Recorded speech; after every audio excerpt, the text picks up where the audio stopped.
En el hospital decidieron por mí, desconectando las máquinas que me mantenían con vida, convencidos de que mi sufrimiento era en vano. Mi esposa, Elena, con lágrimas en los ojos que ahora sé que eran de alivio, firmó el consentimiento final, abrazada al hombre que había sido mi mejor amigo, Carlos, el traidor que me había empujado al abismo.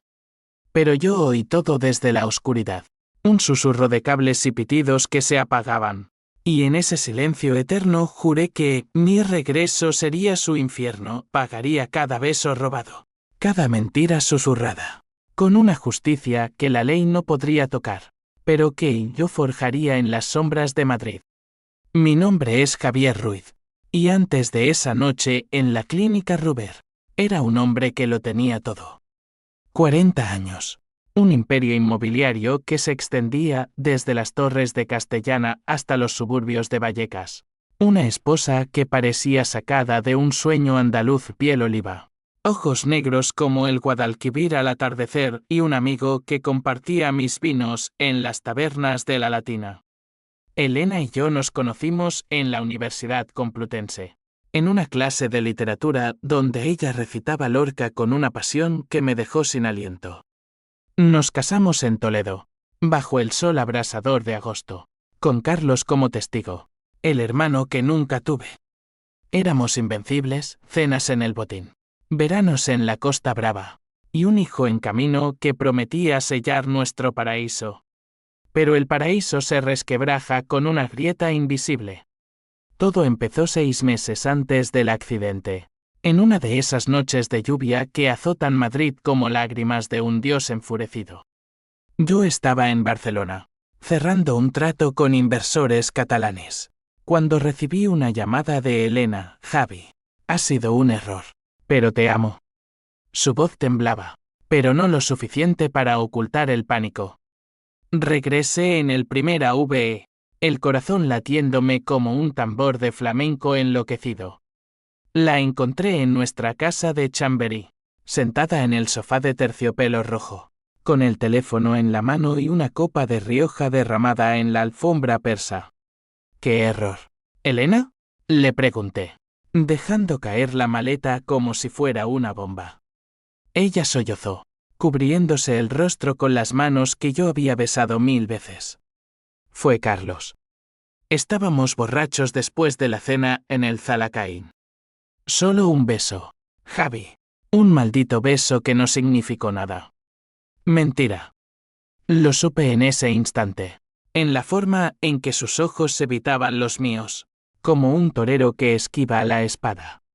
Pero la creí, o quise creerla, porque el amor es un ciego voluntario.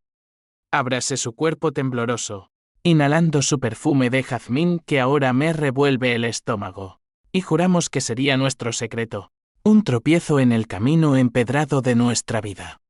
Semanas después, las grietas se multiplicaron. Carlos empezó a aparecer menos en nuestras reuniones, alegando viajes de negocios a Valencia. Pero yo notaba las miradas fugaces entre ellos en las fiestas de la alta sociedad madrileña. Una noche, en la gala de la Fundación Telefónica, los vi, sus manos rozándose bajo la mesa del cóctel. Un roce que duró un segundo de más. Sentí un nudo en el estómago, como si hubiera tragado vidrio molido. Confronté a Carlos al día siguiente en su oficina del Paseo de la Castellana. Un rascacielos de cristal que reflejaba mi rabia contenida. ¿Qué coño pasa con mi mujer? ¿Cabrón? Le espeté, cerrando la puerta con un portazo que hizo vibrar los diplomes en la pared. Él se levantó de su escritorio de caoba, alto y rubio como un galán de cine español, con esa sonrisa que siempre había envidiado. Javi, hermano, no seas paranoico. Elena y yo somos familia. Su voz era suave, como el aceite de oliva virgen que compartíamos en nuestras catas, pero sus ojos traicionaban el cálculo frío. No insistí. En cambio, me tragué la bilis y propuse un viaje los 3 a las playas de Cádiz, para arreglar las cosas. Elena aceptó con una sonrisa forzada, y Carlos con un guiño que me heló la sangre. El viaje fue un desastre disfrazado de vacaciones. Alquilamos una villa en Conil, con vistas al Atlántico que rugía como mi conciencia. Las primeras noches fueron risas forzadas alrededor de la barbacoa, vinos de Jerez fluyendo como ríos de olvido. Pero la tercera noche, el mar se calmó y la verdad estalló. Me desperté sediento. Bajé a la cocina descalzo, y allí estaban Elena y Carlos, enredados en el suelo de baldosas frías, sus cuerpos moviéndose al ritmo de un tango prohibido. El mundo se detuvo. Elena gimió su nombre. Carlos. Más. Y él respondió con un gruñido que partió mi alma en dos. No grité. No nos separé a golpes, como el macho ibérico que la sociedad esperaba. En cambio, retrocedí en silencio. Subí las escaleras como un fantasma, y me encerré en el baño.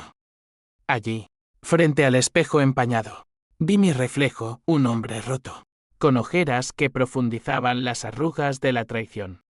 Lágrimas calientes rodaron por mis mejillas, mezclándose con el sudor salado del mar.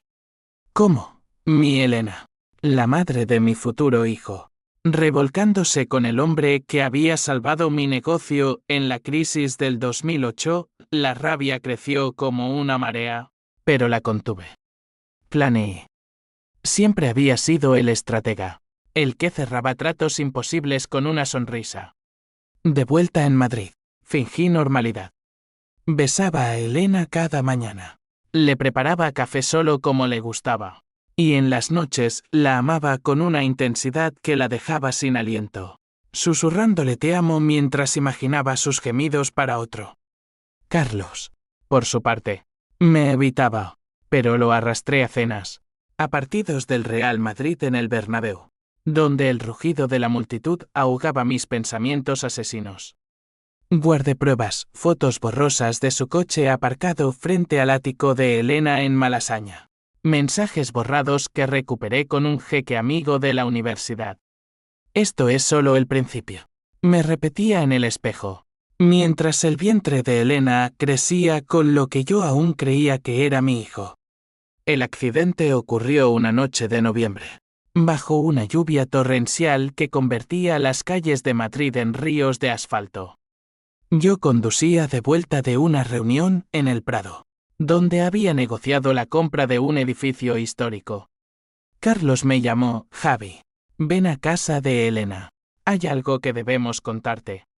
Su voz era tensa, como un cable a punto de romperse. Aceleré. Él limpiaparabrisas luchando contra el diluvio.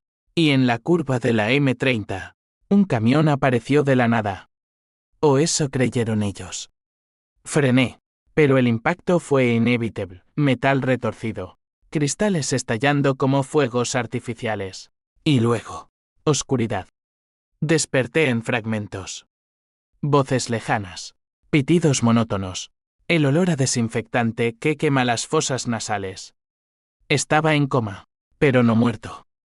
Los médicos decían que era un milagro. Un 0.1% de supervivencia tras un trauma craneal severo y hemorragias internas. Pero Elena y Carlos no esperaron el milagro. En la sala de espera, rodeados de familiares que yo apenas recordaba, tíos de Sevilla, primos de Granada, discutieron mi destino. Grabé todo, accidentalmente, con el teléfono que había caído en mi bata de hospital, activado por voz. No puede seguir así, Elena. Su cerebro está destruido. Piensa en el niño, en nosotros, susurró Carlos, su mano en la de ella. Tienes razón. Firmaré. Es lo más humano, respondió ella. Y en ese momento, el pitido de las máquinas se convirtió en mi sentencia. Desconectaron todo a las 3 de la madrugada. El mundo se apagó de nuevo, pero no para siempre. Horas después lo fueron días. El tiempo es un borrón en la niebla del coma. Un equipo de residentes de la Universidad Autónoma irrumpió en la habitación. Uno de ellos, un joven idealista llamado Miguel, había revisado mi historial y encontrado una cláusula en mi testamento. Cualquier decisión médica debe pasar por un tribunal si hay dudas éticas. La ley española, esa bestia dormida, se despertó a mi favor. Me estabilizaron. Me intubaron de nuevo. Y contra todo pronóstico, abrí los ojos 3 semanas después, en una habitación privada pagada por mi seguro. Lo primero que vi fue el techo blanco, manchado de goteras como lágrimas secas. Lo segundo, mi reflejo en la ventana, un hombre demacrado, con tubos saliendo de cada orificio, pero vivo. Vivo para vengarme.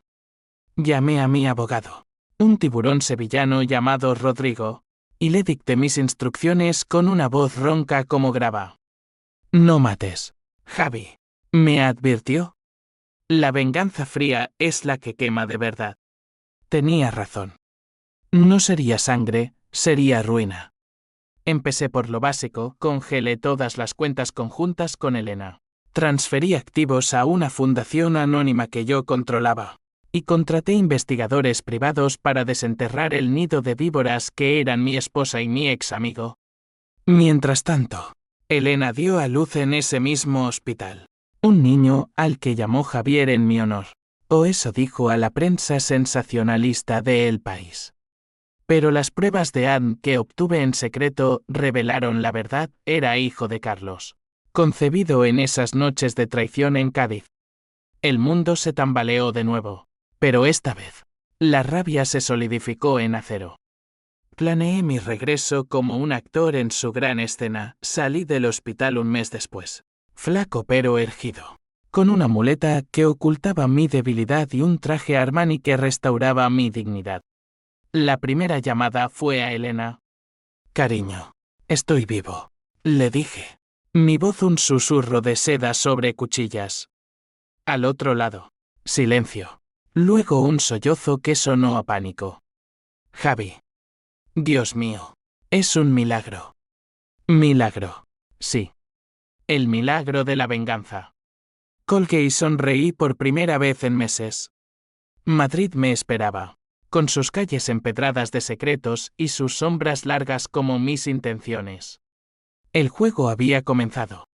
Salir del hospital fue como renacer en un mundo hostil, donde cada esquina de Madrid guardaba un eco de mi vida anterior. Caminé por el Paseo del Prado bajo un sol de invierno pálido, el aire cortante como las miradas de los transeúntes que me reconocían vagamente de los periódicos, el magnate que desafió a la muerte. Pero yo no era ese héroe, era un fantasma con cuentas pendientes. Mi primer destino fue la oficina en la Gran Vía, un laberinto de cubículos y contratos que ahora parecía una tumba abierta. Mis empleados me recibieron con aplausos forzados, pero vi el miedo en sus ojos. ¿Qué había oído en la oscuridad?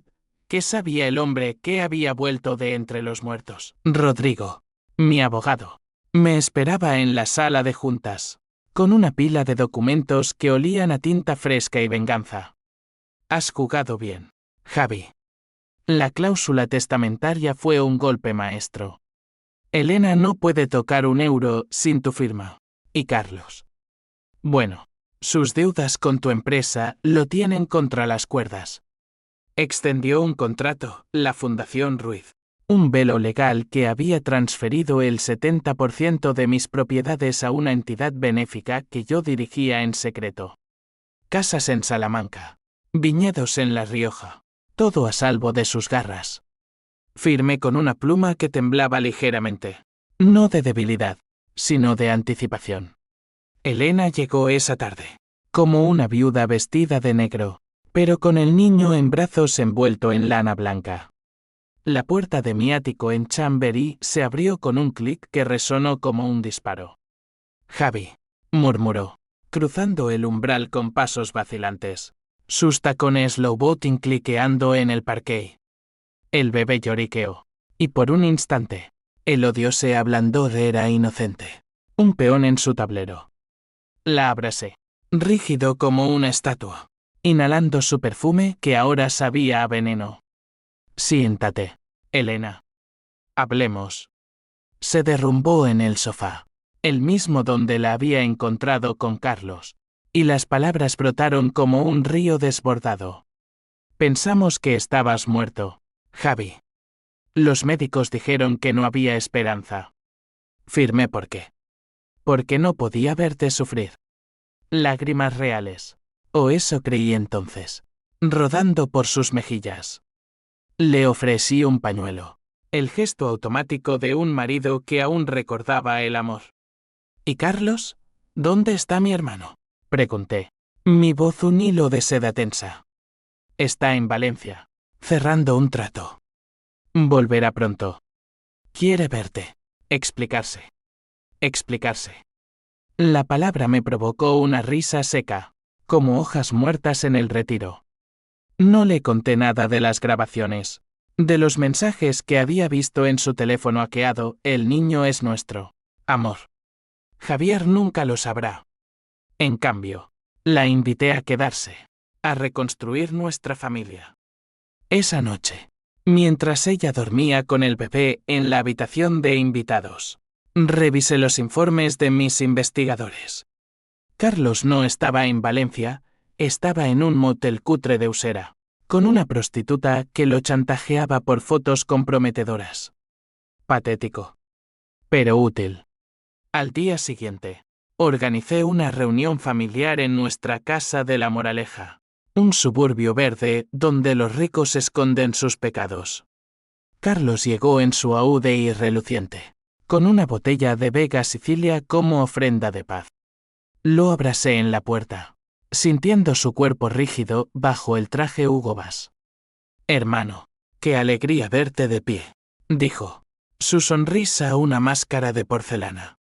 Cenamos en el comedor, con velas titilando como testigos mudos, y el bebé gateando en la alfombra. Elena servía el vino, sus manos temblando ligeramente, y yo observaba, el depredador en su guarida. La conversación fluyó como un río minado. Hablamos del accidente. Ese camión vino de la nada. Mintió Carlos, evitando mis ojos. Del negocio. Tu recuperación es clave para el proyecto en Toledo. Y del niño. Su parece a ti, Javi. Reí. Un sonido hueco que los hizo callar. Sí, se parece a mí. Pero la sangre no miente, ¿verdad? Silencio. Luego, el clímax de la cena, saqué el sobre con las pruebas de ADN, deslizándolo sobre la mesa como una carta en el póker. Elena palideció. El vino se derramó de su copa. Carlos tosió, fingiendo sorpresa. Esto es una broma. No. No, Carlos. Es la verdad que habéis enterrado. Mi voz era calmada, pero el pulso me martilleaba las sienes. Elena sollozó, cubriendo al bebé como un escudo. Perdóname, Javi. Fue un error. El pánico del accidente. Mentira otra vez. El accidente no fue casual.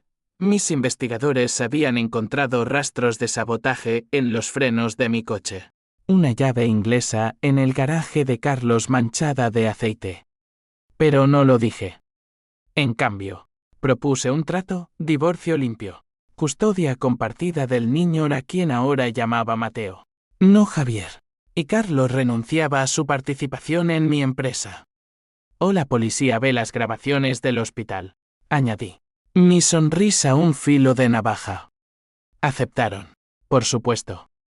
Firmaron esa noche, bajo la luz mortecina de la lámpara de cristal, sus rostros demacrados como los míos en el espejo del hospital. Elena se mudó a un piso en Salamanca con el dinero de la liquidación suficiente para vivir, no para prosperar, y Carlos volvió a su ático vacío en Chueca, donde las fiestas ya no tapaban el vacío. Yo recuperé mi vida, o lo que quedaba de ella, reuniones en la SEOE, almuerzos en el Orchard, y noches solitarias donde el whisky quemaba menos que el recuerdo. Pero la venganza no termina con un papel firmado. Empecé la fase 2, la erosión lenta. Contraté a un economista freelance para inflar las deudas de Carlos, comprando sus bonos basura y exigiendo pagos imposibles. Él luchaba, vendiendo su Porsche, pidiendo favores a prestamistas de lavapiés, Pero yo era el titiritero invisible.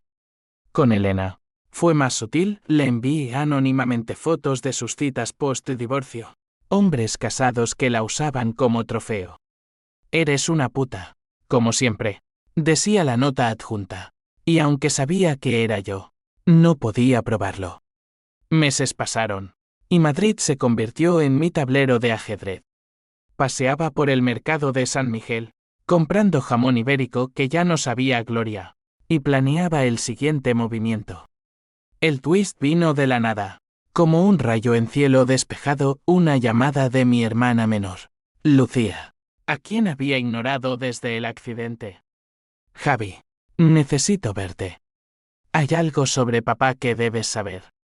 Papá, el fantasma que nos había abandonado en los 90, dejando deudas en nuestro barrio de Carabanchel. ¿Qué coño tenía que ver con esto? Nos encontramos en una cafetería de la Latina, bajo retratos de Goya que miraban con ojos acusadores. Lucía, con su pelo corto y ojos verdes heredados de madre, me tendió una carpeta amarillenta. Papá no se fue por drogas, como nos dijeron. Carlos. Carlos era su hijo ilegítimo. Tu amigo es tu medio hermano. El mundo se inclinó. Carlos, el traidor, sangre de mi sangre. La traición se profundizó. Un pozo sin fondo. Reí, histérico, y juré que la ruina sería bíblica. Descubrir que Carlos era mi medio hermano fue como si el suelo de Madrid se abriera bajo mis pies, tragándome de nuevo a la oscuridad del coma. Lucía me lo explicó todo en esa cafetería atestada de turistas, con el aroma a churros fritos mezclándose con el hedor de la traición familiar. Papá tuvo un lío con la madre de Carlos en los 70, en una fábrica de Toledo. Ella era secretaria, él el jefe. Cuando ella quedó embarazada, él la despidió con una paga y juró silencio. Carlos lo supo hace años, por una carta que encontré en los papeles de la abuela. La carpeta temblaba en mis manos, fotos desvaídas de un hombre joven, mi padre, abrazando a una mujer rubia, y un niño de ojos claros que era la viva imagen de Carlos. ¿Por qué no me lo dijo? Porque tejer esta red de mentiras, fingiendo amistad mientras follaba a mi mujer y planeaba mi muerte. La rabia bullía. Un volcán a punto de erupcionar, pero la contuve. Gracias, Lucía. Esto cambia todo, murmuré, besando su mejilla salada por lágrimas no derramadas. Ella me miró con piedad, la hermana que siempre había sido la fuerte. No lo destruyas por completo, Javi. La sangre nos une. Sangre. La palabra me repugnó. Salí a la calle Puerta del Sol, donde el reloj de la Puerta del Sol marcaba las horas como un verdugo, y vomité en un callejón, el almuerzo revuelto con bilis y recuerdos. De vuelta en el ático, pasé la noche diseccionando el pasado. Llamadas a investigadores, búsquedas en archivos parroquiales de Toledo, y al amanecer, la verdad se desplegó como un mapa sangriento. Carlos había sabido desde los 20. Cuando mi padre murió en un accidente de coche frenos manipulados, igual que los míos. Heredé todo, ignorante. Y Carlos se infiltró como amigo, esperando su momento para reclamar lo suyo. Elena fue el anzuelo perfecto, la seduje no. La compró con promesas de estabilidad, y juntos tramaron el accidente para eliminarme como obstáculo. El plan era meticuloso, Carlos sabotajeó mi BMW en el garaje. Elena me distrajo con una llamada falsa esa noche lluviosa. Si sobrevivía, el hospital sería el plan B. Y funcionó, casi. Pero la ley, esa diosa caprichosa, me salvó. Ahora, con este secreto, mi venganza ganaba capas. No solo ruina financiera, sería la disolución de su identidad. Contacté a un periodista de El Mundo, un tipo cínico llamado Paco que odiaba a los ricos corruptos.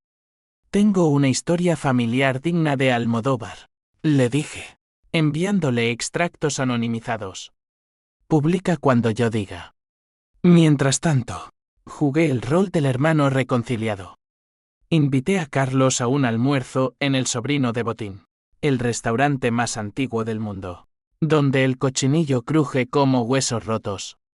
Llegó demacrado, ojeras profundas bajo esos ojos que ahora veía como espejos de mi padre traidor. Javi, sobre lo del niño. Lo siento. Fue un error. Error. La palabra me enfureció. Brindamos con Ribera del Duero. El vino tejiendo mentiras entre nosotros. Olvídalo, hermano.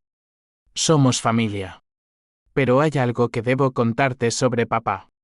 Su copa se congeló a medio camino. ¿Papá? ¿Qué? Le conté una versión editada que Lucía había encontrado deudas ocultas, y que necesitaba su ayuda para saldarlas. Firma esto, Carlos. Un poder notarial para manejar los activos familiares. El documento era una trampa, le daba control nominal, pero en realidad transfería sus acciones restantes en mi empresa a la fundación. Firmó, ávido de redención, y salimos al sol de la Plaza Mayor, donde los turistas aplaudían un espectáculo de flamenco callejero. Gracias, Javi. Eres un hermano de verdad, dijo, abrazándome. Hermano. La palabra quemaba. Elena, por su parte, se hundía en su propio infierno. La vi en un parque de El Retiro, empujando el carrito de Mateo, su figura esbelta ahora encorvada por el peso de la culpa.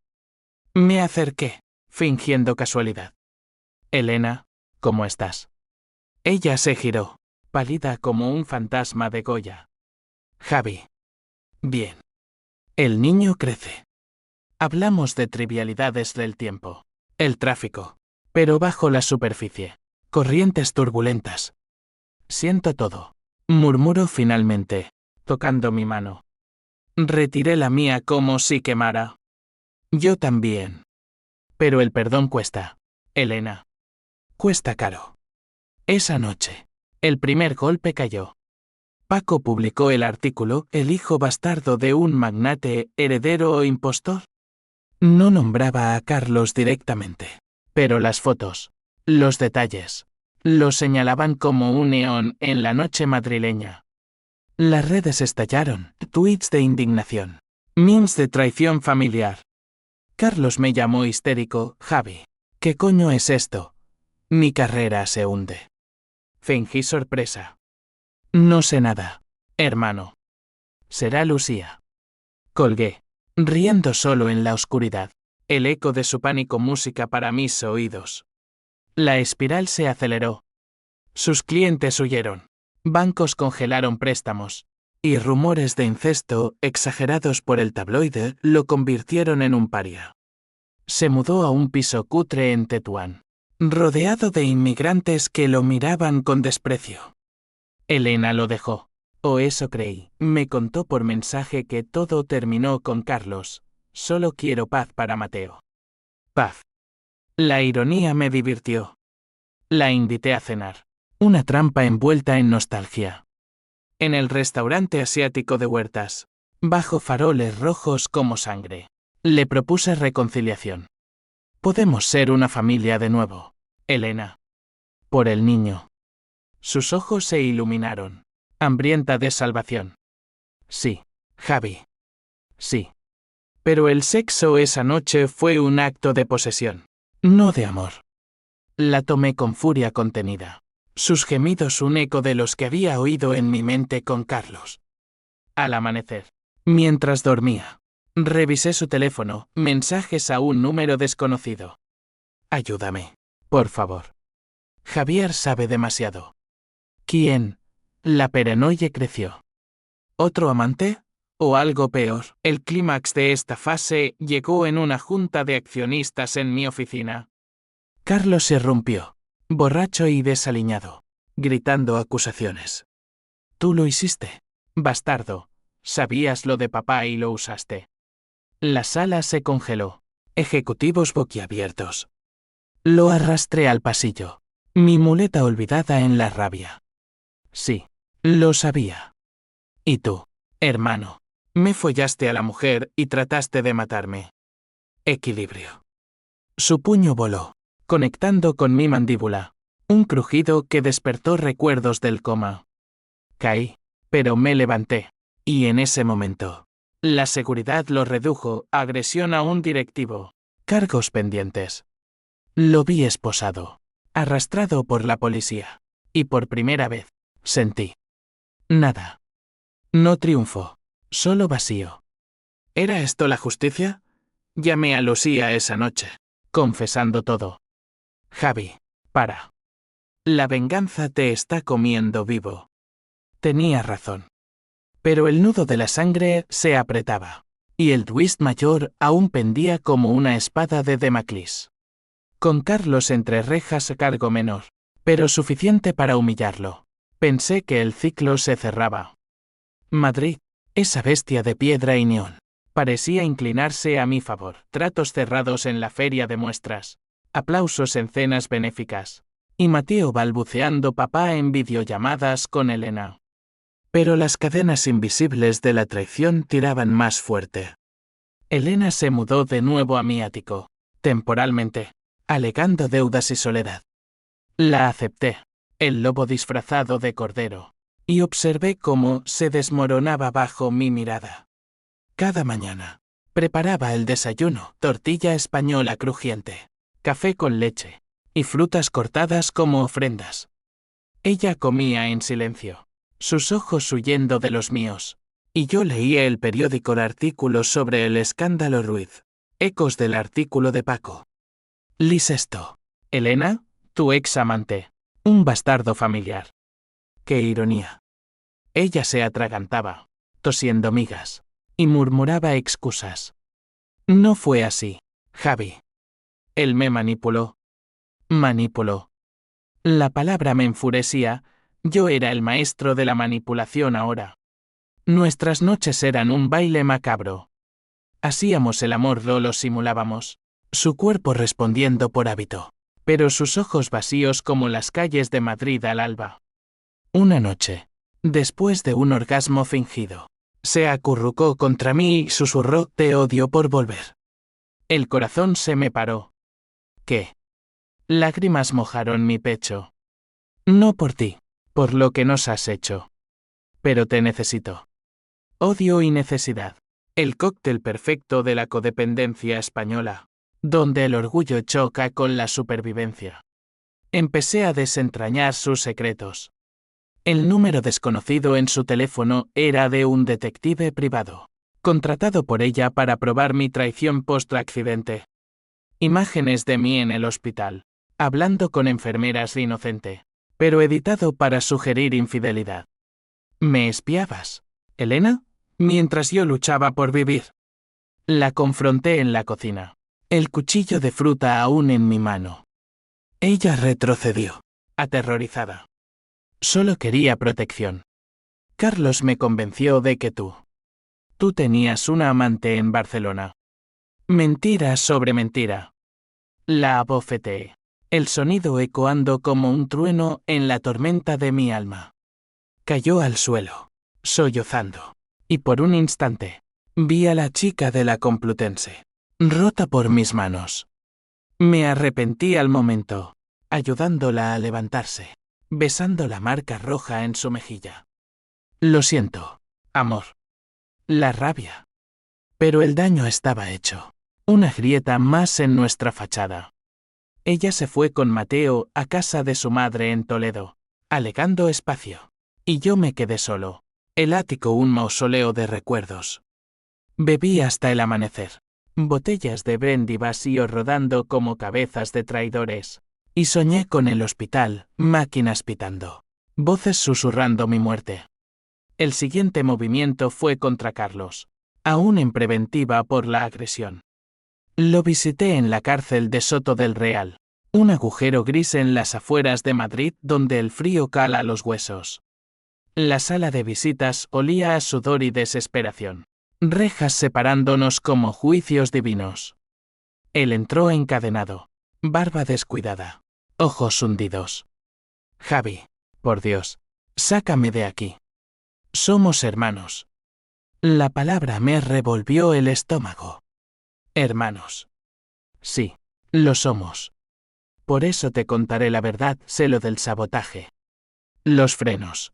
La llave inglesa con tus huellas. Palideció. Cadenas tintineando. No. Fue un accidente. ¿El camión? Mentira. Saqué fotos del informe forense, deslizándolas bajo la mampara. Confiesa, Carlos, y reduzco la pena. O el artículo completo sale, hermano mata a hermano por herencia. Sudaba. El hombre roto que una vez fue mi igual. Está bien. Lo hice. Elena y yo. Queríamos tu dinero, tu vida. Pero no quería matarte. No quería.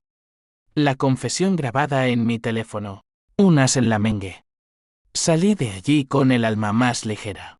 Pero el vacío crecía. Llamé a Lucía, mi ancla. Nos encontramos en el monasterio de las Descalzas Reales. Un oasis de paz en el caos urbano. Paseamos por los claustros. Monjas rezando en latín como ecos de absolución. Javi, esto te está destruyendo. Elena te ama. A su manera retorcida. Carlos es un producto de nuestro padre ausente. Perdona. O al menos, suelta. Sus palabras eran bálsamo, pero el perdón era un lujo para santos. No para hombres como yo.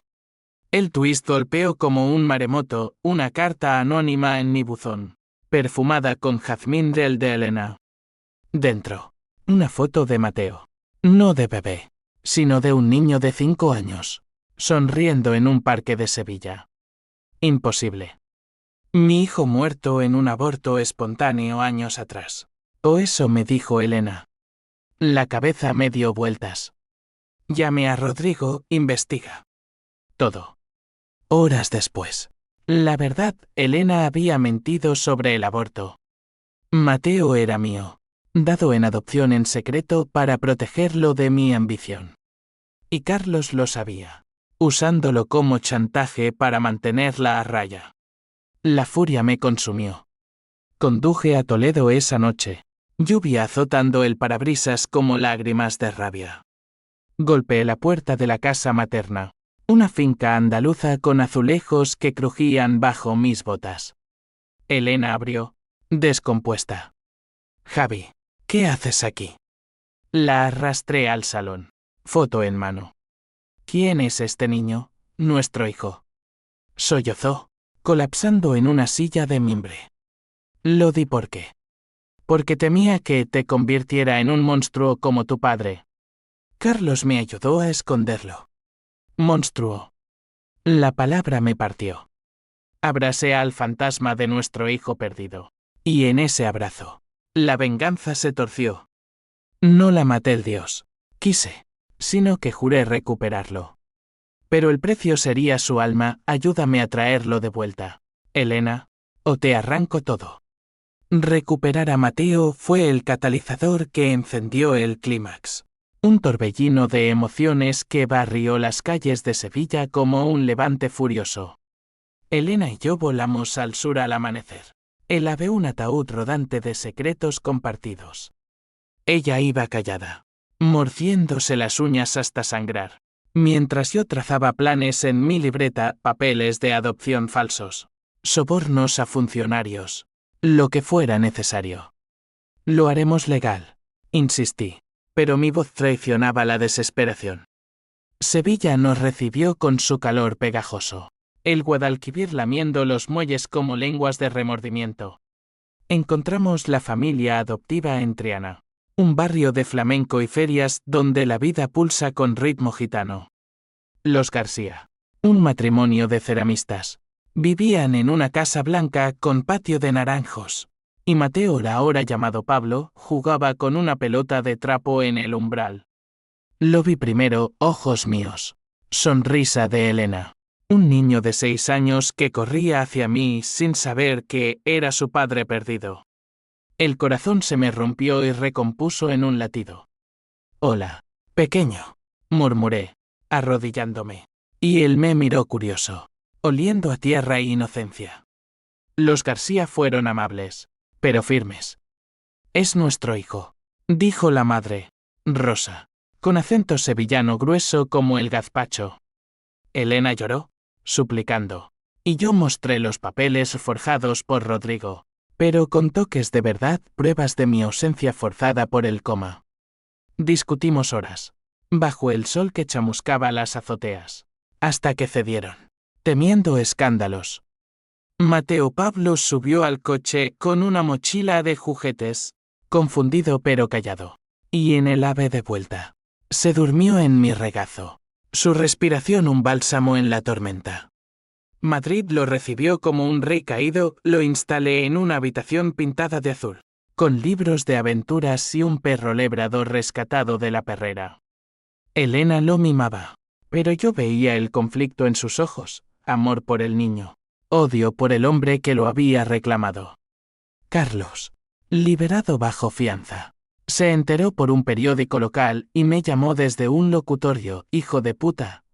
Ese niño es mío por derecho, como tú. Rey, el sonido maníaco. No, hermano. Es mío. Y tú pagarás por esconderlo. El clímax estalló una semana después, en una noche de tormenta que sacudía los balcones de Chamberí. Carlos se rompió en el ático, pistola en mano robada de un contacto en la cárcel, ojos enloquecidos por el crack y la desesperación. Dame al niño, Javi. O te vuelo la cabeza. Elena gritó desde la cocina. Mateo escondido en su habitación.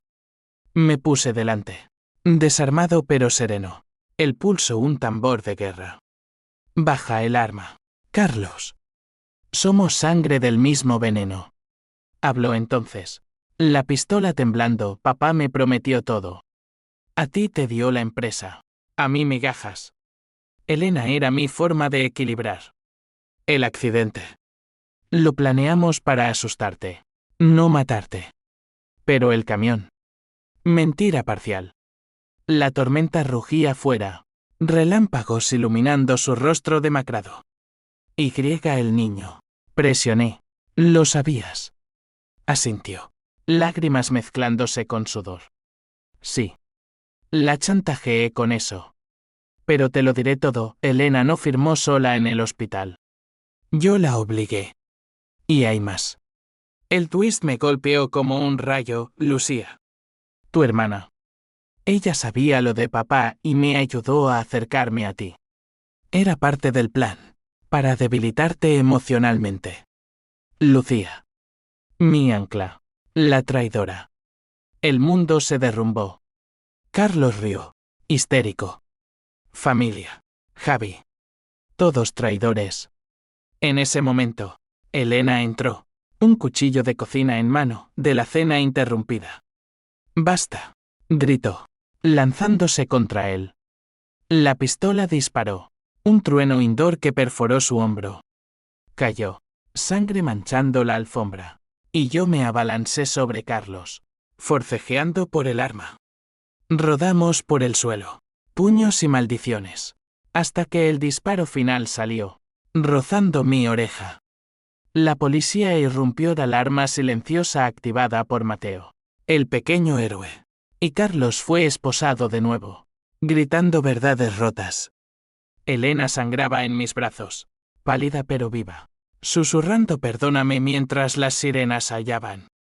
En el hospital irónicamente, él mismo, cosieron su herida, y yo me senté en el pasillo, cabeza entre manos, procesando la traición de Lucía. La llamé al amanecer. Ven al hospital. Llegó demacrada, ojos rojos.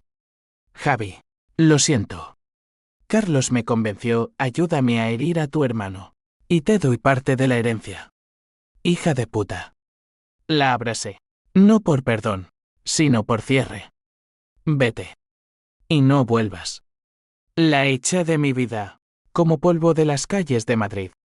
El clímax dejó cicatrices, Elena se recuperó, pero nuestro matrimonio era un cadáver andante. Carlos enfrentaba cargos por intento de asesinato, cadena perpetua en el horizonte. Y Mateo. Él era la luz, preguntando inocente por qué llora mamá. Pero la venganza cobra su precio, en el espejo. Vi un monstruo, no diferente a mi padre.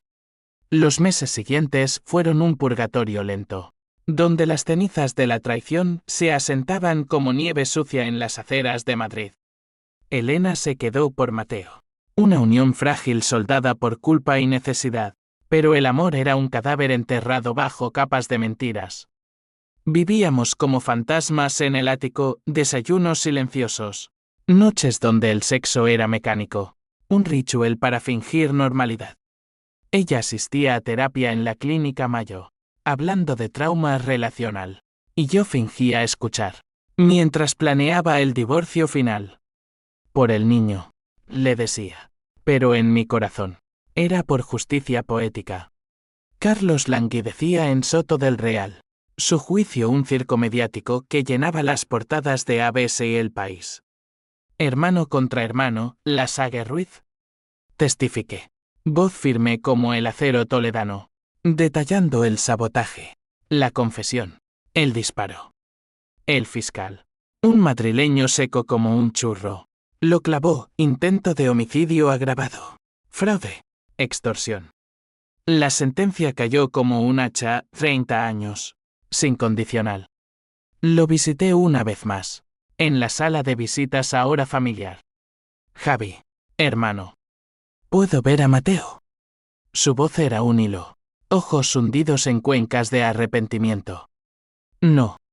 Has perdido ese derecho con tu sangre. Salí. El clen de las puertas un punto final. Lucía desapareció, mudándose a Barcelona con un amante catalán, cortando lazos como un tumor. Su traición dolía más que las otras, sangre pura, no diluida, pero la perdoné en silencio. Un acto egoísta para liberar mi alma. Madrid, meanwhile, me devoraba, el negocio prosperaba, pero yo era un cascarón, asistiendo a galas en el Palacio Real con una sonrisa de cartón, mientras el whisky llenaba el vacío nocturno. El verdadero cierre vino con Mateo. A los 7 años. Era un torbellino de curiosidad, papá. ¿Por qué mamá y tú no se besan como en las películas? Le expliqué versiones infantiles, los adultos a veces pelean, pero el amor gana. Y lo llevé a la sierra de Guadarrama, donde acampamos bajo estrellas que parecían ojos de justicieros. Allí, alrededor de una fogata crepitante, le conté fragmentos de la verdad. Tu tío Carlos era malo, pero tú eres bueno. Y yo. Yo aprendí a ser mejor. Lágrimas calientes rodaron por mis mejillas. La primera catarsis real. Elena y yo firmamos los papeles del divorcio en una notaría de la Carrera de San Jerónimo, bajo un cielo de otoño plomizo. Te libero, Javi, dijo, firmando con mano temblorosa. Y yo a ti. Cuida a Mateo. Compartiríamos custodia.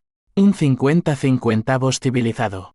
Y ella se mudó a un piso en Lavapiés, reinventándose como diseñadora gráfica, lejos de las sombras de Chamberí. La vi partir con una caja de libros y una sonrisa frágil, y por primera vez, sentí paz. No perdón total, de eso es para dioses, sino aceptación. La traición nos había forjado, como el acero en la fragua andaluza. Años después, Madrid había cambiado. Yo, con canas en las sienes, dirigía la Fundación Ruiz Compasión Real, construyendo viviendas para los desahuciados de Vallecas, un penance por mi rabia pasada. Mateo creció fuerte, tocando guitarra en el conservatorio, soñando con ser torero o ingeniero, algo grande. Papá. Carlos murió en prisión. Cáncer de pulmón. Un final anónimo que leí en un periódico arrugado. No lloré, solo quemé la noticia en la chimenea. Cenizas volando como almas liberadas. Y yo, en las noches quietas, camino por el Manzanares, el río murmurando secretos al puente de Toledo. La venganza me dio justicia, pero me robó la inocencia. Aprendí que el odio es un fuego que quema al portador, y el perdón, un río que lava pero deja surcos. Si volviera atrás, ¿cambiaría algo? Tal vez. Pero en este ahora, con Mateo riendo a mi lado y Madrid rugiendo eterna, sé que sobreviví. No solo al coma, sino al abismo humano. Y eso, en esta ciudad de pasiones y puñales, es victoria suficiente.